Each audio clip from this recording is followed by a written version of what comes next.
Ada nikmat batinah, yaitu kepuasan mendapatkan ma'rifatullah. Ulang lagi, kepuasan mendapatkan apa? Ma'rifatullah. Itu nikmat batin. Baik yang terkait Allah maupun terkait logika-logika tasawuf. Terkait Allah misalnya gini, misalnya kulo mikirnya. Kulo nu bolak-balik matur niki, berkali-kali di tempat ngaji ini. Kimki jenane eling, mboten gadah masalah ingatan ini eling-eling. Eling-eling tenan. Wong nak soleh, ya soleh, soleh. Cek soleh mulai cilik, cek soleh dadakan terus husnul khotimah. Pokoknya napa? Soleh. Niku nak mati, niku bumi ku nangis. Nangise bumi ku kekurangan utawi kalong wong sing sujud ning ndekne. Ya Allah Gusti, biasanya wonten tiyang niku sujud teng nggen kula, dia berperilaku baik teng nggen kula, sakniki tiyang niku pun jenengan ambil, nangis bumi. Sakniki sing urip arek bedua-bedua, damel narkoba, damel ngefly, damel macam-macam lah. Itu nangis bumi. Langit semeneng. Semeneng. Gusti matur nuwun Gusti, orang itu saya tunggu lama, sekarang sudah engkau angkat ke tempat kami. Maksudnya diangkat teng langit. Sing bumi nangis, sing langit napa? Seneng.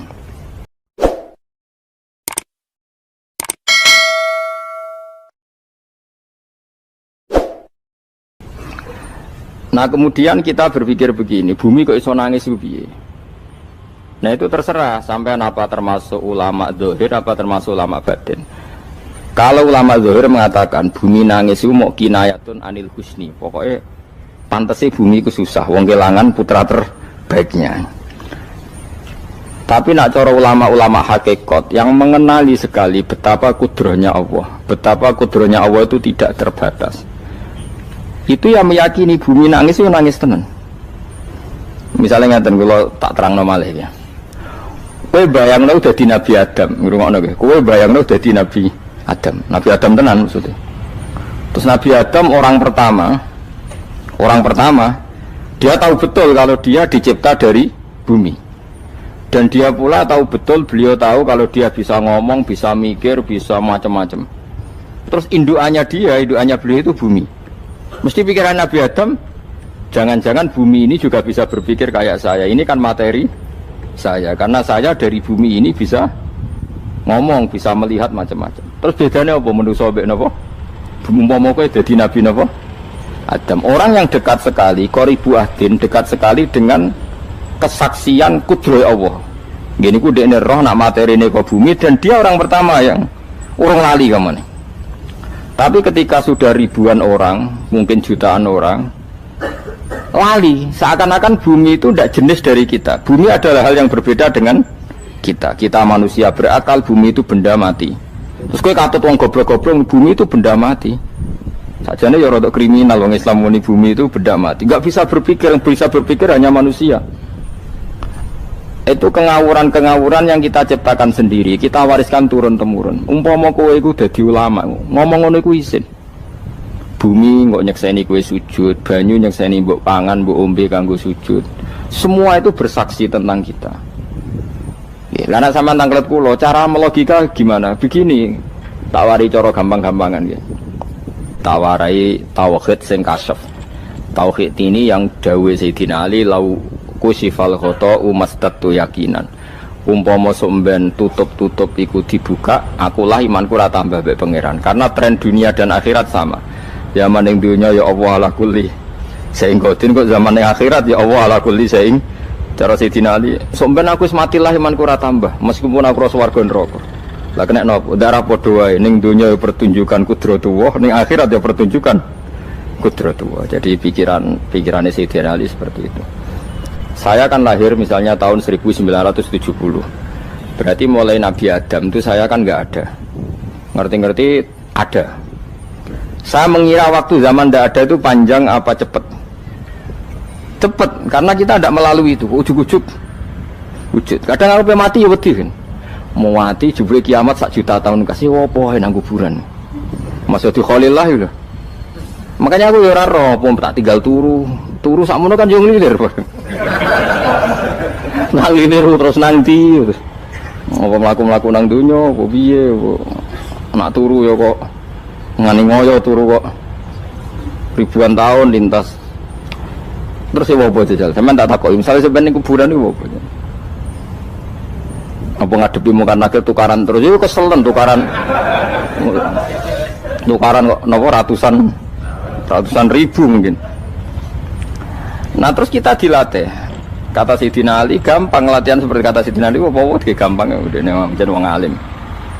Pada akhirnya kita ini aku zaman urip yo ora roh karepe. Ngerti-ngerti urip, mati yo ora roh karepe. Pas mati sampean petanginna yo ora roh karepe. Pokoke wa matar sauna illa ya Allah. Makanya masyhur itu dia ketemu orang ateis. Dia orang ateis itu anti Tuhan, anti Tuhan pokoknya. Dia ditanya, lalu kamu hidup itu karena siapa? Ya enggak tahu hidup. Lalu kamu mati yang menentukan siapa? Ya enggak tahu, kalau tahu mati. Ya berarti Anda enggak bisa menentukan diri kamu sendiri.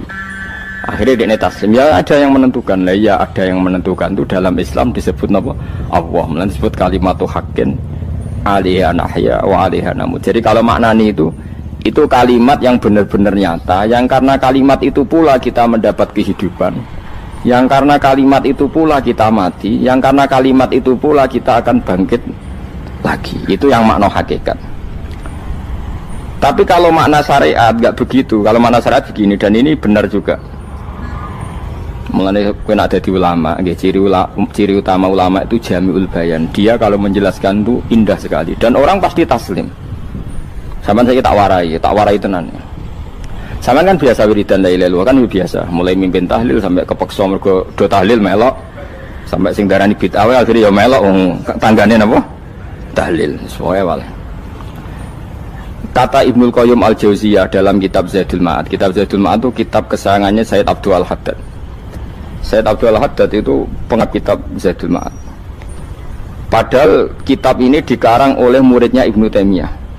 Abdul Haddad itu gak seneng Ibnu Taimiyah tapi seneng muridnya. Jadi di sini ulama ya demokratis. Gak seneng gurunya tapi seneng. Saja nih Ibnu Taimiyah itu orang baik. Ya ulama top ya baik, ya waras top. Tapi ngerti-ngerti Wahabi itu identik dengan Ibnu Taimiyah. Akhirnya ulama ahli sunnah penyebut itu terus izin. Mulane kiai-kiai ra ono sing dalil kala Ibnu Taimiyah mergo dicap Wahabi. Padahal Ibnu Taimiyah wong alim. Di kitab-kitab kita termasuk Syekh Muhammad piyambak nanya Ibnu Taimiyah kala Syekhul Islam napa kala. Tapi kan ini sudah milik Wahabi sehingga kita ini terus akhirnya gak gelem nyebut. Ya jadi kitab koyo dalil fastabiqul khairat iki apa par iki dadi dalil yo dhewe-dhewe. Wah parah tenan wong-wong. Dulu saya melihat orang enggak kunut itu ya biasa. Mergo saya sebagai wong alim ngerti iku mazhab Abu Hanifah. Saiki nek ora kunut Muhammadiyah. Kita ini sebetulnya ahlul ilmi enggak tahu kunut itu mazhabnya siapa kita. Itu mazhabnya Abu Hanifah, yang kunut mazhab Syafi'i. Tapi tahu-tahu iki mazhab NU, iki mazhab Muhammad. Mana ada orang-orang ini bisa punya mazhab? Ngalime sepiro nganti dadi napa? Mazhab. Tapi wis dadi bahasa, wis dadi napa? Sewajo kabeh sene. Mas repot-repot. Tak warai iki. Sampeyan ben nglafadzno la ilaha illallah iku keren ya. Keren tenan mboten keren-keren. Ngendikane Ibnu Qayyim Al-Jauziyah itu gini. Min asliha khuliqatil jannah wa min asliha khuliqatin nar. Terus wa min asliha khuliqatid dunya wa min asliha bu'isatir rasul wa min asliha qatalar rasul. Wah, terus sampai sekarang saya tak bedai. Surga itu kan digawe kelas VIP mewah. Terus jari rugane widadari dulu kan nak wingi wis betul. Kira 70. Wahyu kabeh ora ono sing kriting, wahyu kabeh. Wahyu kabeh terus gak tahu delok wong liya. Kadang bojo kita wis elek jek delok. Oh ya, widadari sifatnya maksuratun fil khiyam. Jadi gak tahu keluyuran ning ndi. Wahyu kabeh. Lek surga yang semewah itu selek itu ya bagi mereka sing nglafatno atau yang menerima la ilaha illallah. Neraka sekarang dibikin dalam itu. Jari Abu Hurairah neraka itu tes-tesane benda kamu jatuhkan ke neraka itu untuk santai ke bawah itu nunggu 70 tahun. Kila 70.000 tahun. Dikena HP mu mbok ceblokno neraka itu cebloke ngenteni 70 tahun. Betapa dalamnya. Ngentekno bego piro ya bayang misalnya. Oh itu kontraktor mana saja tidak sanggup itu disuruh ngeduk kedalaman neraka. Iku ya mau kanggo wong sing menolak la ilaha illallah.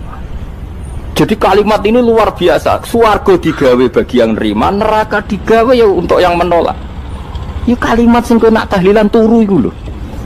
Iku kalimat sing nggo alasan Allah gawe swarga.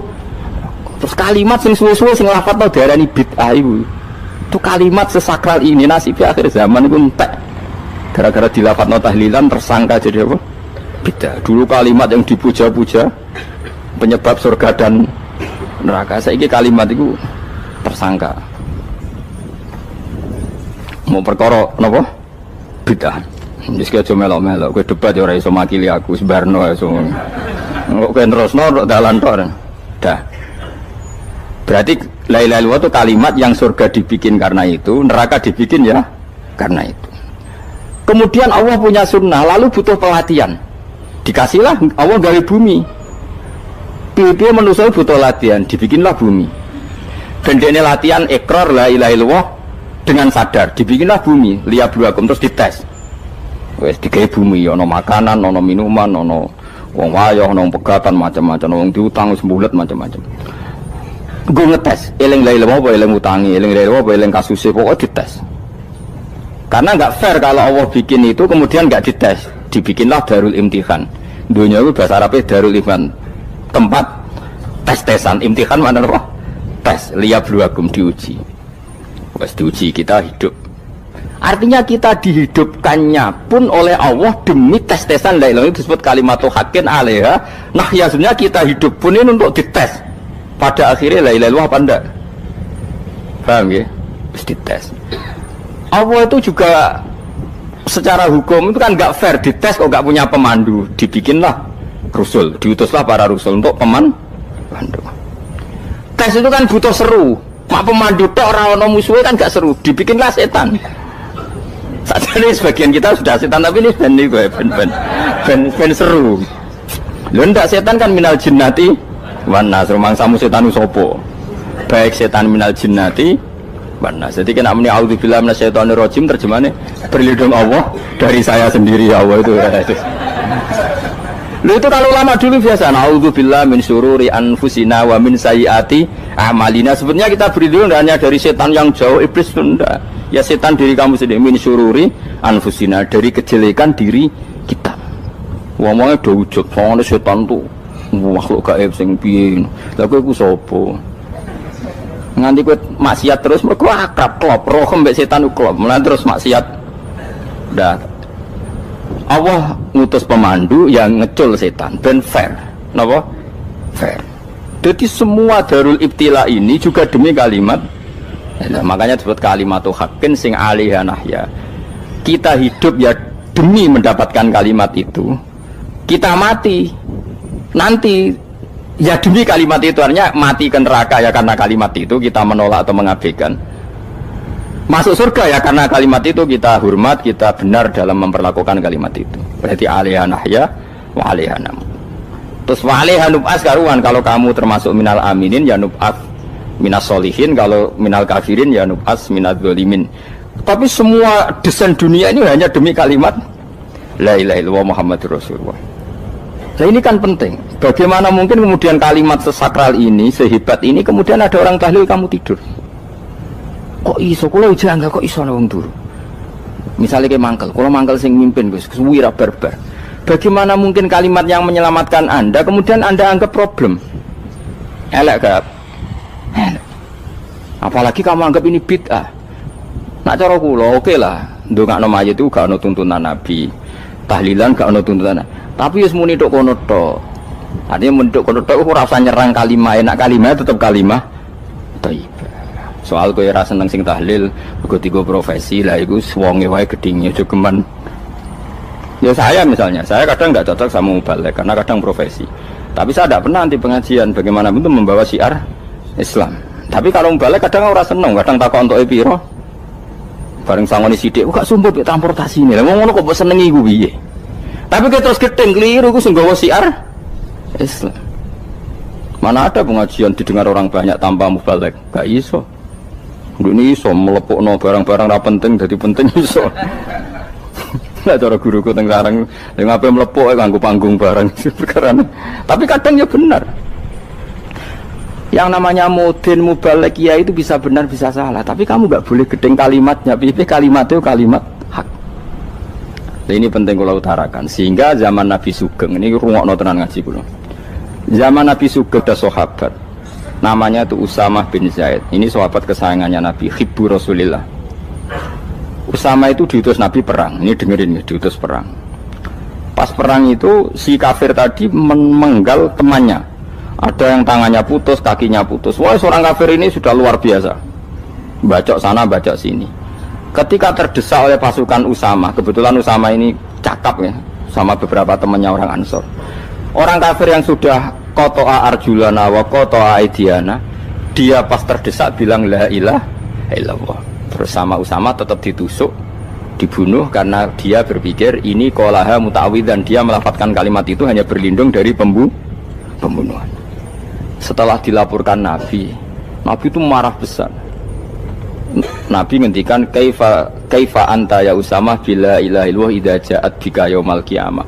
Kowe nek ditakoki la ilaha illallah ku piye? Piye-piye wis ngomong la ilaha illallah, tapi sampai ngomong ngoten sakwise ngethoki tangan kula, maksudnya tangan kula tangan kelompok saya, kiai saya. Nabi tetap jawab kaifa bila ilaha illallah idza ja'at bika yaumal qiyamah. Pokoknya Nabi menyoal terus. Sampai menjadi fatwa ijma'nya fuqaha, siapapun yang melafadzkan la ilaha illallah harus kita terima meskipun qolaha muta'awwidzan, meskipun saat melakukan hanya cara zahir berlindung dari kematian, sehingga kita terima. Orang kafir yang 80 tahun kafir melafadzkan la ilaha illallah 1 menit menjadi mukmin. Sampai ada ayat qulil ladzina kafaru iyantahu yufar lahum ma qad salaf. Ini kalimat yang sakral, bahkan kafir yang 80 tahun saja menjadi mukmin hanya karena melafadzkan la ilaha. Mulanya yang ngaji saya, yang seneng saya, jangan pernah kamu mengatakan ada bid'ah yang orang bisa jadi kafir. Bagaimana mungkin orang mukmin yang ke kuburan dan melafadzkan la ilaha illallah kamu katakan kafir? Padahal kalimat ini yang kafir 80 tahun saja menjadi mukmin. Saiki ana wong nglafadzno la ilaha illallah mergo salah tempat pinggir patok mbok arani kafir. Kok aneh. Sing kafir 80 tahun dadi mukmin iki gara-gara ngafalno la ilaha illallah dadi kafir. Mergo mau salah tempat ning pinggir apa? Patok. Mboten ora cocok muni nganggur, wong sering ziarah ku nganggur. Nyatane ya tenan. Cara dekne pegawai negeri ora sering ziarah. Nah iku tapi ora usah muni kafir, muni kafir gak mungkin lah. Coba kalimat ini itu orang kafir yang 80 tahun menjadi apa coba dengan melafadzkan kalimat ini? Mukmin kan? Berarti kalimat ini adalah kalimat penghilang kekafiran. Lalu karena dilafadzkan secara salah dianggap kafir. Hanya karena bid'ah itu tidak mungkin. Makanya sebetulnya Wahabi yang alim-alim itu tidak berpendapat demikian. Saya punya beberapa referensi Wahabi yang alim itu tidak pernah mengkafir-kafirkan orang karena perdebatannya seperti itu. Tapi saat ini wis kuwajo. Sebenarnya kalau orang alim itu ya mirip-mirip, entah Wahabi entah tidak mirip-mirip. Karena kalimat tadi. Wahabi itu kitab terbesarnya itu Ibnu Taimiyah. Ibnu Taimiyah itu punya murid Ibnu Qayyim Al-Jauziyah. Itu sampai sekarang saya lihat di fatwanya Ibnu Taimiyah itu begitu hormat sama orang-orang kita ini sama. Tapi tahu-tahu lewat penyaduran sana sini terus menjadi kacau. Jadi kalau balik ini malah sampai nak kepengen dua nikmat batinah seperti tadi yang saya utarakan. Swarga dicipta sedemikian mewah ya demi yang menerima la ilaha illallah. Terus neraka dibikin se ekstrim itu juga bagi yang nolak. Kemudian dibikin daru pelatihan yaitu dunia ya karena kalimat berarti kalimat itu luar biasa. Wa biha qamatis samawati wal ardu. Kalimat ini pulang menjadikan langit bumi berdiri. Bon. Lalu sekarang kita bisa ngomong, bisa berpikir, bisa ngadekno BPKB macam-macam. Itu karena kita sendiri apa karena kudratullah? Saya tanya. Karena kudratullah. Kalau karena kudratullah, apa susahnya Allah bikin kemampuan tanah ini nangis, tanah ini susah. Wong podo-podo kowe iso nangis, iso mikir ya mergo kudratullah, ndak karena kamu. Harusnya ya sama, bumi-bumi ini bisa menangis juga karena kudratullah. Makanya bumi ini menangis ketika enggak ada orang yang sujud. Iku ya mungkin. Wong zaman kowe iso nangis ya krana kudratullah, mestine bumi yang kamu katakan benda mati, hakikatnya dengan kudratullah juga sama dengan kita. Mulane tenggene kitab Al-Husunul Hamidiyah, kula ngrasa utang tenan mbek kitab niku. Dulu saya ngaji 2 tahun kitab Al-Husun. Kitabnya kecil tapi saya ngaji itu 2 tahun. Berkali-kali saya ulang. Itu beliau cerita gini. Dia yang ngarang itu orang alim, kebetulan dia orang India. Memang kelebihannya kitab dikarang orang Arab itu luweh bulet. Wong Arab kan semuanya Islam, karangannya itu standar. Ini dikarang orang India.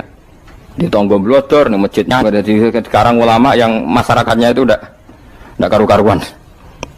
Beliau cerita itu gini, manusia itu punya satu kebodohan, di mana kebodohan itu disebabkan oleh robtul asbab al-adiyah, mengkaitkan sebab sing biasa-biasa. Misalnya gini, sama saya kita omongi, misalnya ada orang bilang gini, batu ini nanti itu menjadi ayam. Orang bilang mukhal apa enggak? Enggak, jawab saja. Mukhal. Kenapa bilang mukhal? Karena dikira enggak bisa kan? Enggak, jawab saja. Jawab satu-satu. Batu ini menjadi ayam. Kamu jawab mukhal. Alasannya apa? Alasannya enggak mungkin terjadi, apa kamu enggak bisa? Sebetulnya karena kamu enggak bisa. Udah. Lau ukhbiro dzakar rajul. Andai kan orang itu kamu kasih tahu, klungsu ini biji asem itu, biji pohon asem itu. Nanti yang kecil ini suatu saat besar. Setelah besar buahnya banyak, tambah besar, tambah besar. Terus orang bilang mungkin. Ketika bilang mungkin itu karena dia bisa, apa hanya karena menyaksikan berkali-kali ada kejadian nak klungsu ditandur, iku iso dadi gede. Coba sama jawab. Karena dia bisa, apa karena hanya menyaksikan itu sering terjadi? Hanya misalnya. Artinya zaman dia mengatakan mungkin, itu pun tidak memberi kontribusi ikut buat.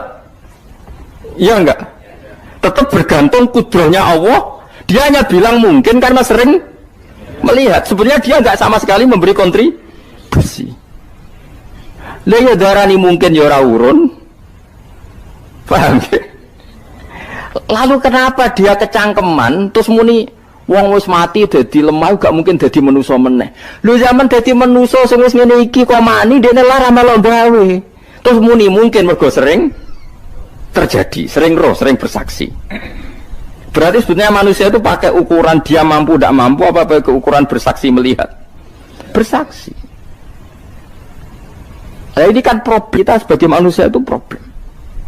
Makanya disebut wa kanal insanu zaluman jahula, wis goblok aja-aja. Mergo manusia itu nak wis goblok aja-aja. Makanya saya kemarin diminta ngisi di pondok kajen. Kalau sampeyan berdebat sama orang ateis atau orang komunis itu gampang saja. Dilatih begini seperti teorinya Quran. Ya nanti saya teruskan, ini tak ulang lagi ya. Saya ulang lagi ya.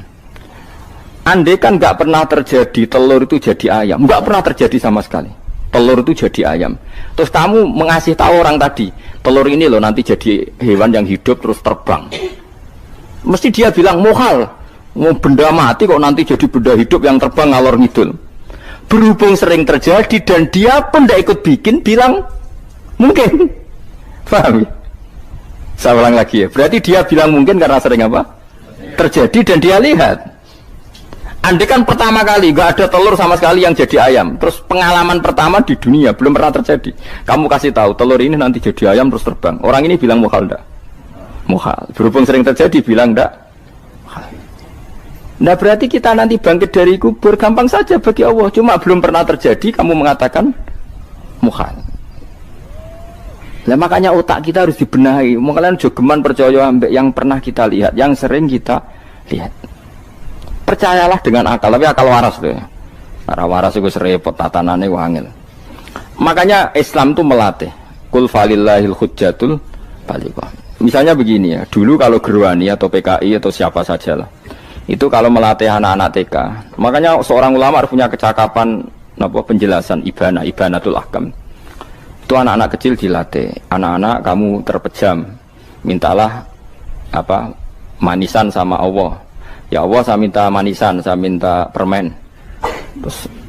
Terus disuruh buka, dapat enggak anak-anak? Enggak dapat bu, wah berarti Allah enggak ada. Sekarang minta sama bu guru. Bu guru kami minta permen dikasih. Berarti yang ada bu guru bukan Tuhan gitu. Akhirnya jadi gerakan ateisme. Nah sebetulnya untuk melawan gerakan itu kita harus melatih begini misalnya gini. Saya itu pernah ketemu sama orang yang berpikiran komunis. Oh komunis juga. Dia nantang saya gini, Pak Bah, pokoknya saya tidak bisa nerima konsep Tuhan sebelum Anda bisa menjelaskan kenapa ada Tuhan. Jadi, bocah kok elek ini. Nah, aku ngerti aja, sak cerdas ini tetap cerdas aku yakin tetap cerdas aku. Rasanya selain raine serama meyakinkan, tapi pikir tetap cerdas. Kulo itu kan wong Quran gitu, artinya punya pikiran panjang. Mungkin di antara orang Islam kita ini tidak punya kecakapan menjelaskan. Tapi kalau orang sering baca Quran, apalagi dia ngaji tafsir ya, yang waras maksudnya waras lah. Serapati seneng duit barang ini penting, kalau seneng duit wis mari goblok. Yakin ulama seneng duit mari goblok tak jamin wis.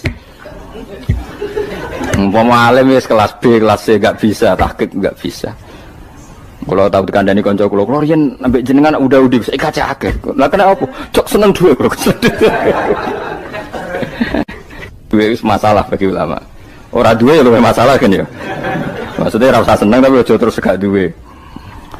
Sekarang saya tanya, Quran itu melatih kita gini. Quran itu sederhana kalau ngelatih tauhid, tapi orang pasti ingat. Kata Allah gini, nggak apa-apa, saya tidak Tuhan, nggak apa-apa, kamu yang Tuhan.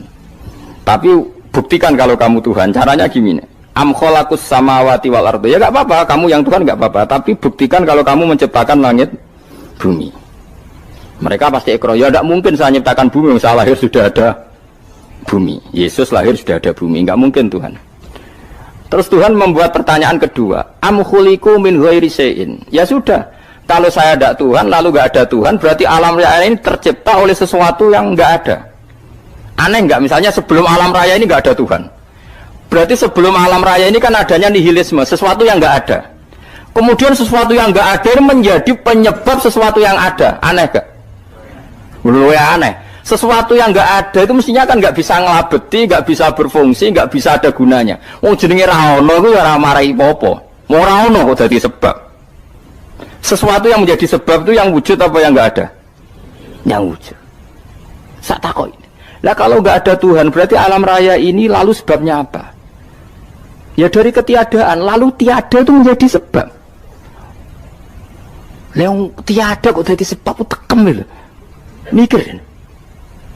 Di mana-mana yang sebab itu harus barang yang wujud, nggak boleh tiada kok jadi sebab. Ini kan jadi aneh, sesuatu yang tiada menyebabkan sesuatu yang ada. Terus dia bilang, ya pokoknya ronde ini kalah, tahu kapan tak pikir aja, pikir nganti mati temenang aku ini mana. Makanya sebetulnya dalam ilmu mantek, pertama itu kita tidak harus iman Tuhan itu namanya Allah, tidak harus. Makanya pertama dikenalkan, sementing kenal Tuhan itu ada dulu. Disebut zat sing wajibil wujud, belum disebut namanya Allah. Allah itu disebut nama Islam, itu paham ya? Saya ulang lagi, Allah disebut itu nama Islam. Tapi kalau penemuan akal hanya sampai kita ini butuh zat sing wajibil wujud, sing menjadi penyebab semua alam raya ini. Di bahasa Arab disebut musabbibul asbab. Belum menyebut Allah musabbibul asbab. Islam pun pertama Iqra turun ya gak nyebut Allah. Iqra bismi rabbikal ladzi khalaq, khalaqal insana min 'alaq. Iqra wa rabbuka. Tuhan itu siapa? Yang mencipta. Nah, yang mencipta ini oleh syariat Islam disebut apa? Tapi dalam logika yang penting kowe kenal sik ono musabbibil asbab. Pastikan bahwa alam raya ini yang wujud pasti disebabkan sesuatu yang ada. Nggak boleh barang wujud kok diciptakan oleh sesuatu yang tidak ada. Yang gendeng ora barbar barang ra ono mbok sifati al khaliq. Sing gawe langit bumi apa? Pencipta. Penciptane apa? Sesuatu yang tidak ada. Kowe ikhlas dutek ngono kowe ikhlas ta ora? Gak kowe ikhlas ta ora dutek ngono kowe ikhlas ta. Kowe gelem dadi bodho niku. Gelem kan? Mboten. Nah, nikmat ngono jenenge nikmat batin. Mulane sing suwenang mbek kalimat la ilaha illallah. Wis ana sing bid'ahnallah iku wong nganggur wis beno sak uni-unine. Tapi kadang memang kita berlebihan. Tahlilan ra barbar 40 dina ini ra barbar. Muga alasane wis disangoni akeh tahlil sedih lho. Sakake penggemar sing keselen, sing rantuk sangu ya butuh cepet. Lane cara kula niki penting kula utara nggih. Kowe nek ora cocok tahlilan 40 dina wis ngomong ae kira cocok model harinya. Tapi ki aja menolak kalimat la ilaha illallah iku disifati Kanjeng Nabi kalimat thayyibat. Wong Nabi nyifati thayyibah, kalimat yang suci kok nyifati bid. Tak soal kira cocok wong sebut. Misalnya kamu bilang saja wong mati wis sangu amale lha apa didongakno barang. Nek kowe pengen ndonga ora usah ndonga. Wis ora usah biasa wae. Kula lah mbok dongakno ya ora seneng. Gak meyakinkan. Karo dene mlebu swarga butuh dongamu ora ono swarga fadhole pangeran apa mbok dongano barang. Nah tapi kowe donga aku ya seneng. Senenge ya semau lah timbang nyanyi-nyanyi rame-rame sadok ndongane. Mbok mandi apa ora pokoke ndongane. Saya ulang lagi ya. Makanya Quran itu melatih logika sampai seperti itu. Am khalaqus samawati wal ard bal la yuqinun. Sampai terus diulang-ulang. Am khuliqu min ghairi syai'in. Kalau mereka merasa Tuhan enggak apa-apa, tapi buktikan mereka ini wujud sendiri tanpa sebab. Atau begini, kalau mereka tidak tahu sebab pencipta langit bumi, mereka sendiri suruh yakin kalau mereka adalah penciptanya. Amhumul khaliqun, nggak apa-apa. Ya tapi masih Abu Jahal gendeng lah, masih Abu Lahab ngawur lah, nak takoki, ya wes pangeran kowe wae sing gawe langit bumi. Penggemarnya saja pasti tertawa. Masa Abu Lahab darani pencipta langit bumi, wong lahir wae ning bumi. Tapi Quran oleh nggo jawab, am khalaqus samawati wal ardo. Apakah mereka menciptakan langit bumi? Bala yuqinun, mereka pun tidak pernah yakin. Jadi itu pangeran. Makanya di mana-mana orang alim itu suka debat. Karena pangeran sendiri kalau menjelaskan kebenaran seringnya juga nantang debat. Kata Allah, Qul ara'aytum ma tad'una min dunillah aruni madza khalaqu minal ardi am lahum syirkun fis samawat. Enggak apa-apa mereka Tuhan kata Allah, tapi buktikan zaman langit diciptakan mereka memberi kontribusi apa? Apa urun bego, apa urun cagak, apa piye lah pas aku gawe langit iku dekne urun apa jare am lahum syirkun fis samawat. Misale urun apa lah? Urun tol ta urun apa lah. Itu pangeran. Mereka kan pasti menjawab enggak. Terus itu nih bi kitab biming qoblihada. Kalau kamu nggak percaya Quran sebagai kitab, nggak apa-apa. Tapi buktikan kamu punya kitab tandingan. Nggak, mereka nggak punya juga. Atau gini, nggak usah Quran, nggak usah sakralan. Au atharotim min ilmin, atau kajian ilmiah yang membuktikan bahwa Yesus itu Tuhan, atau yang membuktikan bahwa berhala itu Tuhan. In kuntum shodiqin, nggak apa-apa. Kalau kamu benar buktikan. Nah itu makanya semua Nabi itu punya kecerdasan. Karena tadi Nabi kadung nantang itu nih bi kitab biming qoblihada au atharatim min ilmin in kuntum shadiqin. Tapi sekarang orang alim soleh itu jarang. Yang ngono anggere wong soleh rapati ngalim, anggere sing alim biasanya rapati soleh. Lah kula itu masuk rontok-rontok ya isih rontok soleh ya rontok, tapi lumayan masih menjaga hujjatullah tadi. Sebab itu ulama dulu mengajarkan Allah itu siapa? Disifati zat sing wajibil wujud. Karena alam ini kadung ada. Kalau alam ini kadung ada, pasti penyebabnya sesuatu yang wujud. Tapi kalau wujudnya mungkin bahaya. Wong sing gawe wae wujude terima mungkin bisa wujud bisa tidak. Makanya dipermanenkan yang gawe alam ini zat sing wajibil wujud. Sing wujudnya wajib. Wajib itu enggak bisa enggak pasti wujud. Nah terus kita kenal itu namanya khaliq, itu musabbibil asbab, itu khaliqul asya. Lalu oleh Islam zat yang demikian itu disebut Allah.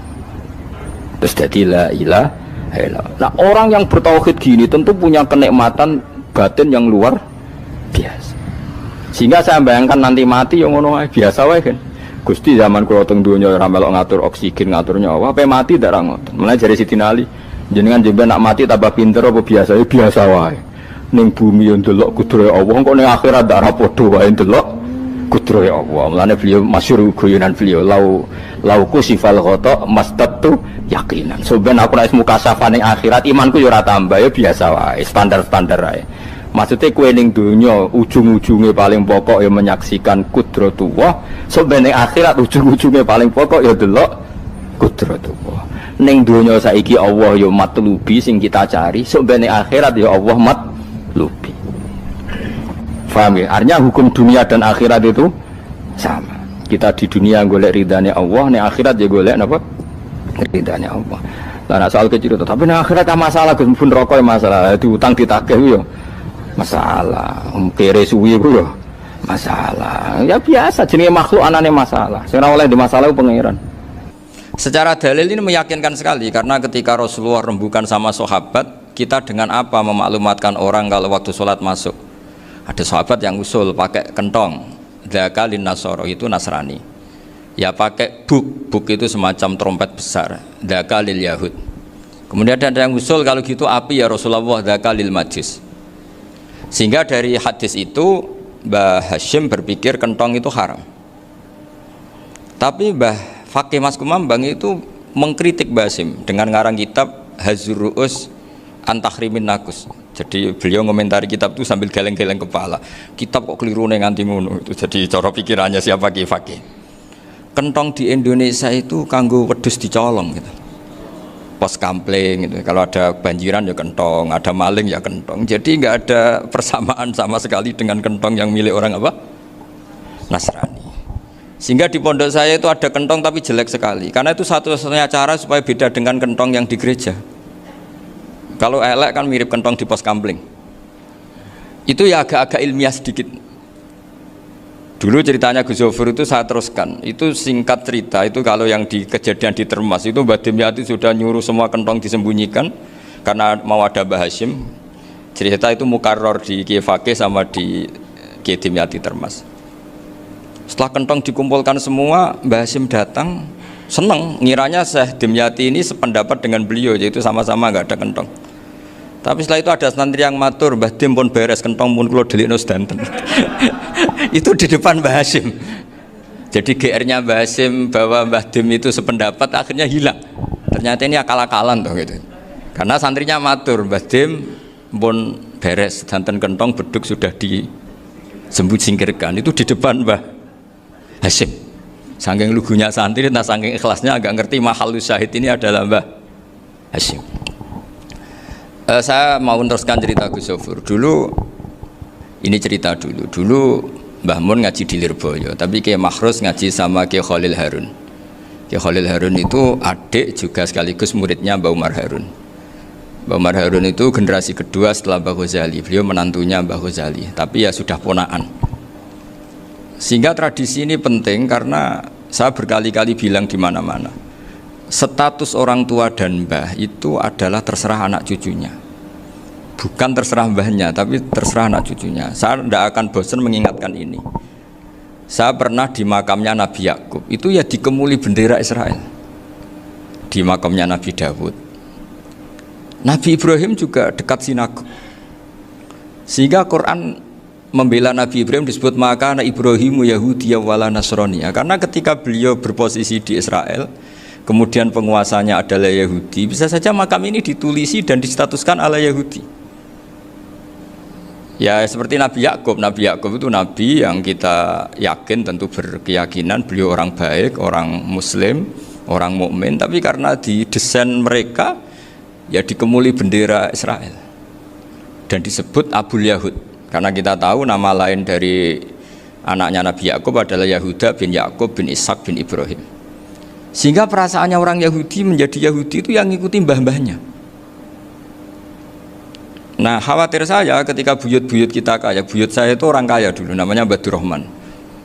Itu kaya sekali, tanahnya banyak. Dulu cerita Mbah Hashim ya kaya sekali, Mbah Maksum juga kaya, Mbah Abdul Aziz juga kaya. Karena dulu itu inginnya kiai itu yo ketok sugih lah, gak ngel-ngelo santri. Tapi nanti kalau cucu-cucunya sudah tidak alim, itu tidak dianggap punya tanah itu karena untuk fasilitas santri. Aku tak kedonyan, mbah-mbahku ya kedonyan. Buktinya tanah yombo. Karena dia akan menafsiri sesuai cara berpikir. Makanya sanad keilmuan yang diceritakan Gus Zofur itu harus diulang-ulang. Kalau nggak diulang-ulang, maka kita akan berpikir sendiri untuk menafsirkan masyayikhonal kiram atau ajdadanal kiram. Nah, ini yang bahaya, yang sering Quran mengingatkan. Jadi ada status yang disematkan oleh anak cucu kayak orang Yahuda tadi, Yahuda bin Yakub bin Ishak bin Ibrahim, itu menstatuskan mbah-mbahnya yang bernama Ibrahim itu Yahudi. Sampai Quran sendiri yang bela maka anak Ibrahimu Yahudiyya wala Nasraniyya. Karena secara geografis sekarang Ibrahim di Israel dan otoritas itu juga milik mereka, sehingga mereka bisa masang-masang atribut yang menunjukkan kalau itu Yahudi. Beberapa al-alim al-alamah yang minnah itu sudah wafat dan kadang-kadang dzurriyyahnya itu tidak kita. Kalau sekarang orang bahasakan kubu sebelah. Akhirnya ya nggak boleh dikholi, nggak boleh diziarah. Terus seakan-akan yaqtaduna bi ra'yi, seakan-akan mereka berpendapat dengan pendapat syekh ini, padahal enggak. Nah sehingga tradisi ketersambungan sanad tadi, baik secara genetik atau secara asbab, itu harus terjaga. Saya beberapa kali banyaklah sering diceritain Mbah Mun. Dulu Mbah Munawir ini cerita ya, Mbah Munawir itu saking senenge kitab, ben santri ini so ngaji kitab. Itu kalau ada alumni Lirboyo, alim disuruh baca muin di sini itu Mbah Munawir ikut. Saking ingin tasjiknya, ingin ngajari santri bahwa ngapal Quran udah hafal tok, tapi yo faham. Dan penggalinya Mbah Munawir itu sampai klimaknya dulu Mbah Zaini itu nate nikah sama Nyai Komariah kalau nggak salah, binti Karim, binti Manap. Punya putra Gus Habib, Gus Toha yang diantara putrinya dinikahi Gus Rozin ini. Terus akhirnya kesampaian juga ketika Mbah Munawir punya mantu alim alama namanya Mbah Ali Maksum, angsal Nyai Hasyimah. sampai Pondok Kramjak ma'ruf bil ilmi, terutama ilmu sorof dulu karena Mbah Maksum itu komplain fa'ala ya fulu kok terus fa'lan ya fa'ala ya fulu ya uf'ul gitu kan, masuk fi'il kok jejer isim gitu. Jadi dulu kata Mbah Mun itu ada persaingan ilmu sorof, sorofnya Mbah Maksum Ali Kuaron sama Mbah Ali Maksum Jogja. Jadi wali antok, yang satu Maksum Ali Kuaron, yang satu Ali Maksum. Ya itu dulu saingan ngarang sorof. Nah ini yang menang siapa? Ya terserah duriannya. Kalau duriannya keren ya menang karena terserah yang kampanye. Saya bayangkan adekan Mbah Zubair tidak punya anak sealim Mbah Mun, mungkin kalnya Mbah Zubair juga tidak sewow kalau punya putra Mbah Mun, karena saya berkali-kali bilang kalau dalam syair Arab itu kama takarroma, kadang dilafatkan kama tasyarrofa bi Muhammadin adnanu. Orang berpikir Adnan itu siapa? Itu karena ada Nabi Muhammad SAW. Orang mencari-cari Mbah Mun itu mencari Mbah Zubair karena ada Mbah Mun. Orang mencari Mbah Dahlan karena ada Mbah Zubair. Wong kok alime ngono iku bapake sapa? Wong kok alime ngono iku putune sapa? Tapi kalau kita ini sudah ndak alim, ini orang sudah nggak tertarik nyari-nyari leluhurnya karena dianggap selesai. Jadi yang dengan tanda kutip yang menghabisi mbah-mbahnya itu ya mesti cucunya itu. Ini mau ngamuk, mau peringatan, tapi ini juga peringatan pada diri saya sendiri. Jadi sehingga zuriyah ini penting. Kenapa para nabi mesti donga zuriyatan thayyibah? Kenapa selalu berpikir tentang zuriyah? Wa ja'alaha kalimatam baqiyatan fi aqibi. Karena zuriyah ini yang nanti bisa menstatuskan leluhurnya. Seperti tadi cerita Mas Maftuh, ini tak puji betul, saya hari ini tidak ingin gojlok supaya kewalian saya tidak tergerus oleh kedoliman. Saya pernah diceritain Gus Zofur, juga sering baca buku tentang Mbah Maksum. Dulu Mbah Maksum kalau wasiat kembali ya gitu, kamu harus NU dan harus mempertahankan NU, tapi tidak dengan cara membenci Muhammadiyah. Dulu Mbah Mun juga sering cerita, dulu Mbah Hashim itu ngaji Syekh Mahfud. Nah Mbah Ahmad Dahlan dulu namanya Darwis, sering ngaji sama Syekh Khotib Minangkabau. Zaman itu Syekh Khotib sudah modern, sudah ikut gerakan Abdu, gerakan Almanar, sehingga bawaannya Mbah Ahmad Dahlan ini agak agresif. Yang Mbah Hashim karena hanya mulazim di Syekh Mahfud, hanya sesekali ngaji Syekh Khotib, beliau lebih seperti itu. Dan dua beliau ini sama-sama pernah ngaji Mbah Soleh Darat di Semarang, Mbah Hashim sama Mbah Ahmad Dahlan yang dulu namanya Darwis. Jadi ini masih min muskatin wahidah mimam bain wahid. Sehingga kita tidak kaget ketika Mbah Ali Maksum mengomentari Muhammadiyah itu masih ahli sunnah wal jamaah. Makanya nanti terakhir saya baca kitabnya Mbah Ali dan sering saya pelajari. Andai kan kita ini sepakat dengan ilmu, ya kita tahulah kalau Abu Hanifah itu tidak kunut, Imam Syafi'i kunut, berarti kunut itu mazhabnya Abu Hanifah, bukan mazhabnya Mbah Ahmad Dahlan. Apa tidak kunut itu mazhabnya Abu Hanifah, bukan mazhabnya Mbah Ahmad Dahlan. Kita kunut itu mazhabnya Imam Syafi'i, bukan mazhabnya Mbah Hashim. Ini semuanya masih dalam bingkai ilmu. Adzan qabla subhi juga riwayatnya jelas. Tidak adzan ya sudah perilaku kita sudah jelas. Dulu Mbah Mun sering didik kita gitu. Saya sering dengar cerita kalau dulu Pak Arif Fakhruddin begitu hormat sama Mbah Ali, apalagi dzuriyahnya Mbah Azhar Basir, karena beliau dulu do ngaji di Termas. Dulu itu nggak ada masalah karena semuanya dianalisis pakai ilmu. Tapi sekarang pakai identitas, yang kunut tuh NU, yang nggak kunut Muhammadiyah. Berarti Abu Hanifah itu Muhammadiyah, Imam Syafi'i itu NU. Berarti Imam Syafi'i itu ya anak buahnya Ki Miftahul Ahyar kira-kira gitu kan. Nah, karena anak buahnya Pak Said Akil. Kan terus jadi repot. Dulu kita ini pengagum ilmu, bukan pengagum perbedaan. Sehingga di sini yang saya kagum dari sekian ceritanya Mbah Ali Maksum, supaya kitab ini to the point, supaya nggak lama-lama karena waktunya juga. Nanti kalau kemalaman ini kena semprit ini sudah. Ini diantara yang diceritakan Bali itu unik. Imam Syafi'i itu sering tawassul, sering wasilah sama siapa itu? Abu Hanifah. Ini sudah tak petakan, saya baca yang sensitif lah, so yang ini ya. Ziyar al-Babus Samin, terus sebentar ini yang bab tawassul.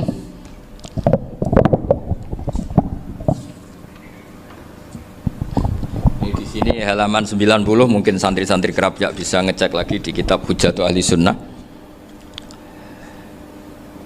Ketika cerita tawassul, di antara yang diceritakan Mbah Ali Maksum adalah perilaku ya, bukan sekedar statement tapi napa? Perilaku. Perilakunya Imam Syafi'i atau ahwalnya kalau bahasa halusnya yang selalu ke makamnya Abu Hanifah untuk tawassul. Padahal Imam Syafi'i itu orang yang secara ilmu sering kritik Abu Hanifah.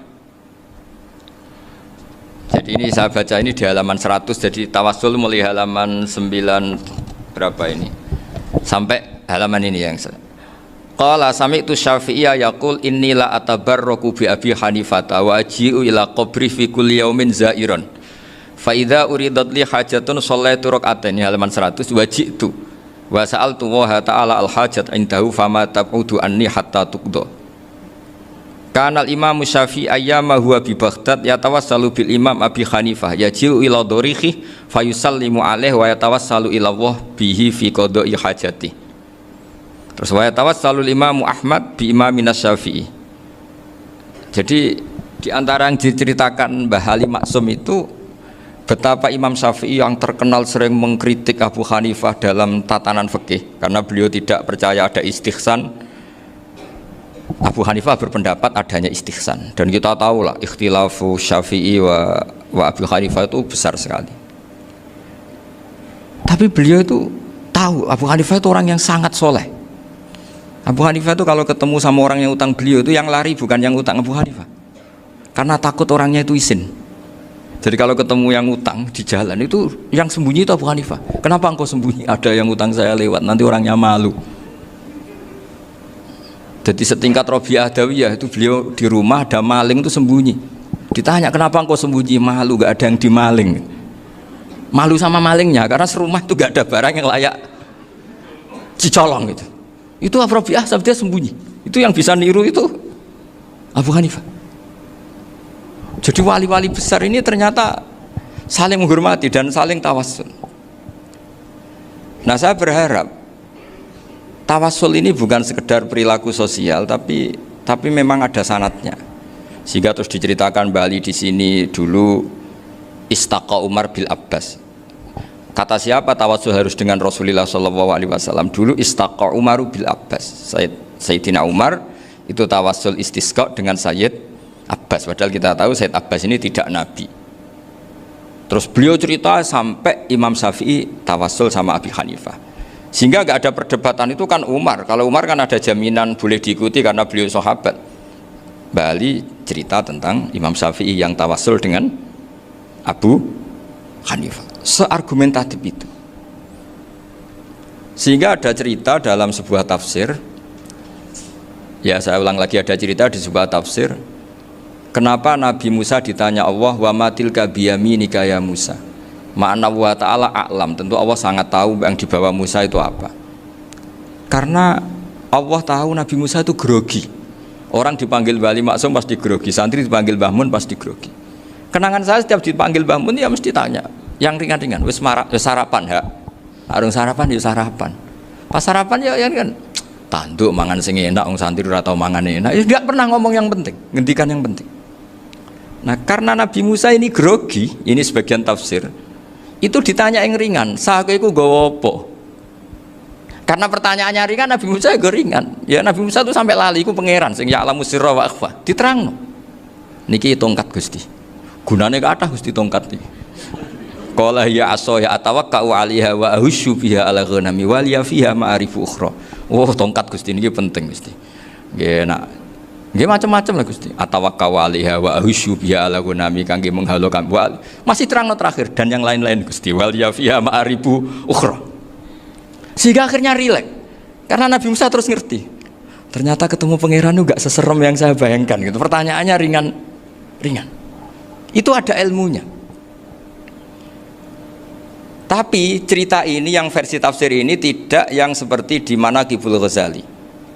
Di beberapa kitab tentang Manaqibul Ghazali diceritakan di alam roh Nabi Muhammad SAW itu yubahi bi ummati, saking yubahinya sampai ngendikan ulama ummati ke anbiya Bani Israel. Ulama umatku itu pinternya atau statusnya itu mirip-mirip lah. Kaf itu ya mirip-mirip kayak ulamanya nabinya Bani Israel. Akhirnya Nabi Musa itu tersinggung sekali, bagaimana mungkin ulama disamakan dengan apa? Nabi. Sehebat-hebatnya ulama itu kan tidak akan apa yabluhu darajatan nubuwah atau yartaqi ila darajatin nubuwah. Itu akhirnya ya kalau kamu nggak percaya panggil. Yang dipanggil Imam Ghazali. Ya Nabi Muhammad juga nggak mau kalah gitu. Kalau manggil ulama RT ya kalah keok gitu. Akhirnya Imam Ghazali datang, ditanya sama Musa, "Mas muka, nama kamu siapa?" "Ana Muhammad bin Muhammad Al-Ghazali At-Tusi Asy-Syafi'i." Itu disebut panjang sih. Terus Nabi Musa guyu-guyu. Kamu lama kok ngomong yang nggak penting, ditanya namanya kok penjelasannya sepanjang itu, dianggap itu satu kesalahan. Masa tanyanya nama kok ditanya jawabnya Muhammad bin Muhammad Al-Ghazali At-Tusi Asy-Syafi'i, kepanjangan itu. Ketika Nabi Musa agak mencibir, agak gimana itu, terus jadi Imam Ghazali, kalau ini masalah, lebih masalah jenengan. Apa itu?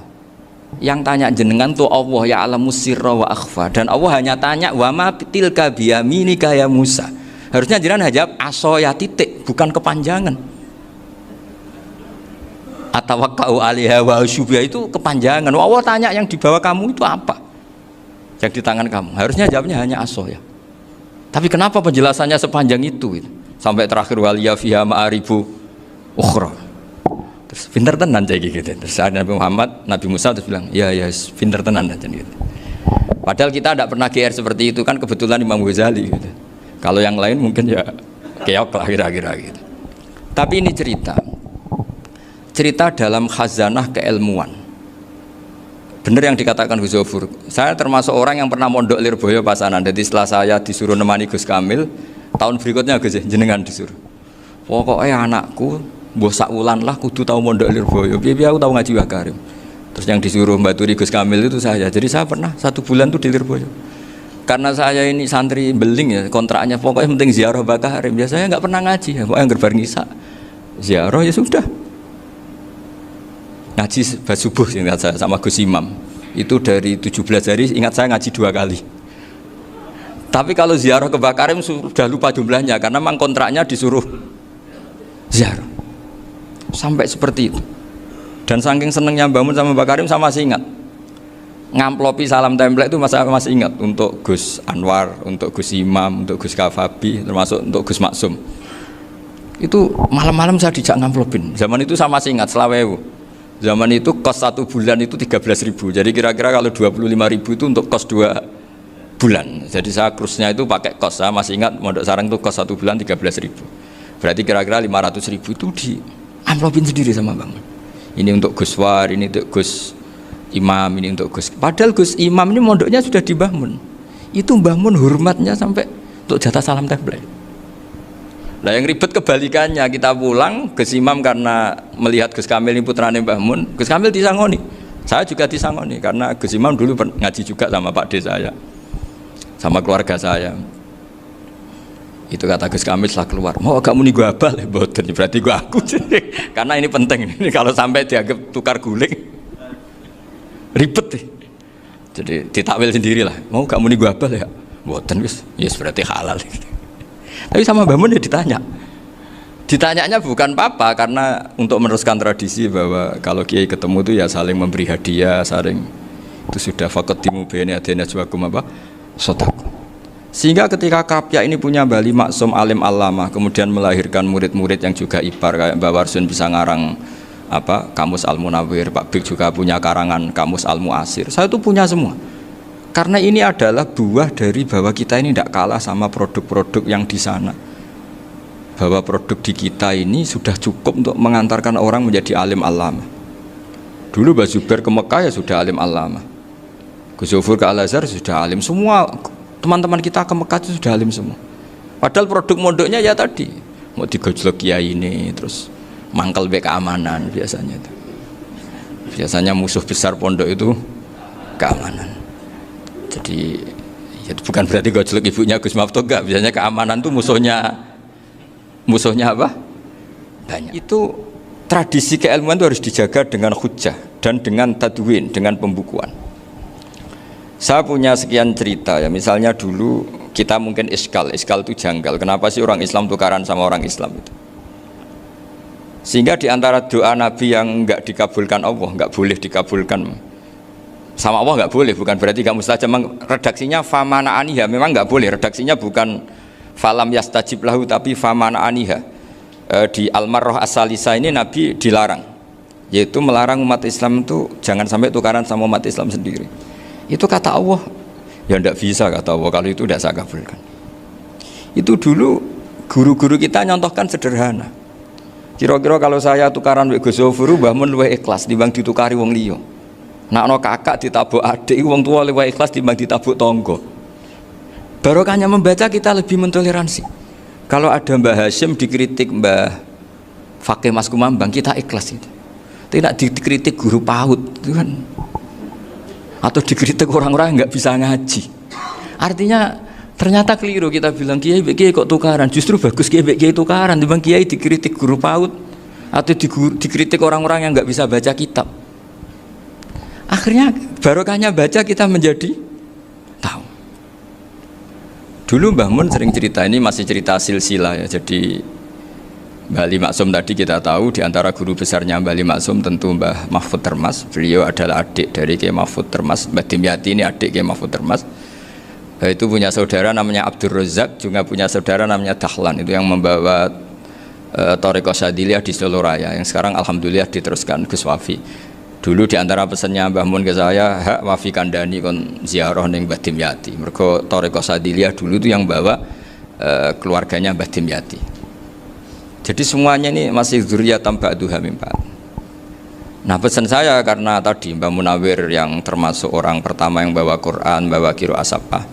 Kenapa saya bilang termasuk? Karena kalau bilang paling yang pertama ini nanti butuh data dan itu agak kerepotan. Tapi yang jelas mimman istahara lah. Mimman istahara yang membawa Sabah ke sini itu adalah Mbah Munawir.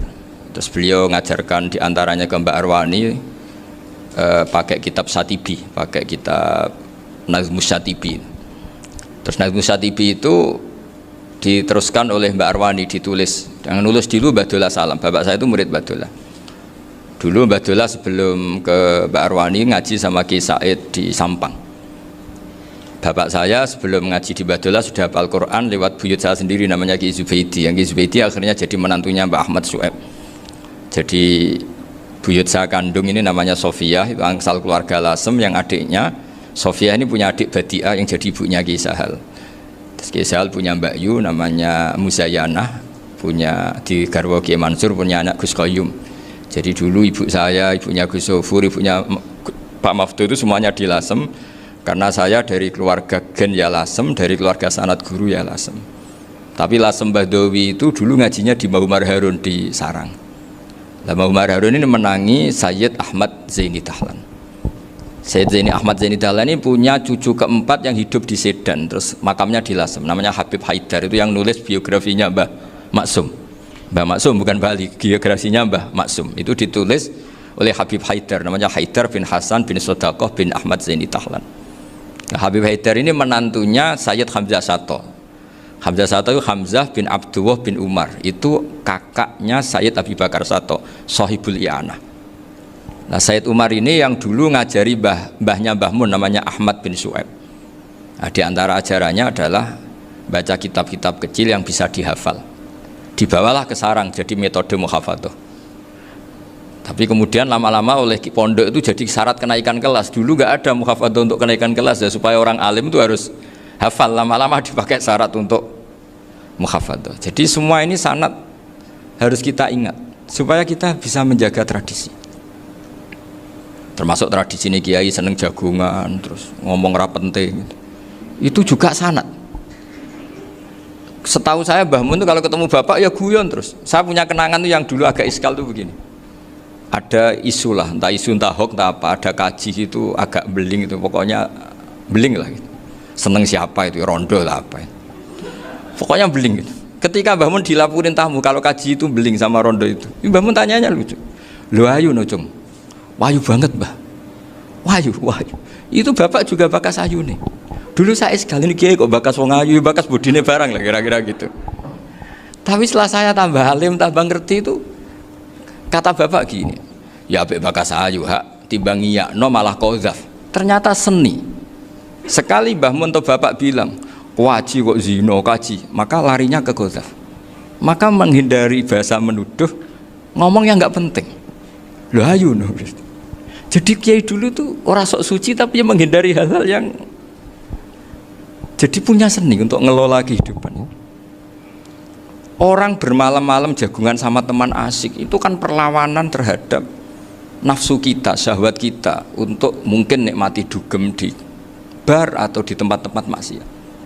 Itu setan di Indonesia tuh kakuati sama Kiai Jawa. Orang supaya nggak tertarik maksiat itu Kiai Jawa cukup ketemu kancane masak terong guyon, gejol-gejolokan zaman mondok, sewengi lulus sangka maksiat. Bar wis tutup.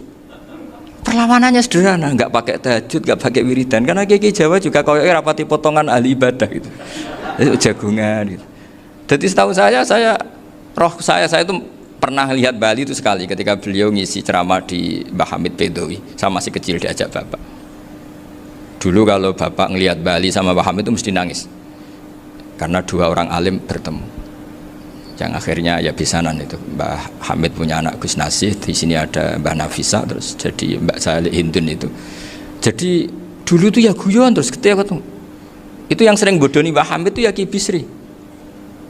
Ki Bisri itu kalau datang ke Ki Hamid Pasuruan, nak wali tenan aku teko ditata nomangan. Jadi ukurannya ya, ternyata sampai sana dikeimangan tenan. Masih belum mengakui, kan nak wali tenan aku kiai rung di mobil, dongakno aku di mobil. Sudah kalah satu seri itu masih gak terima.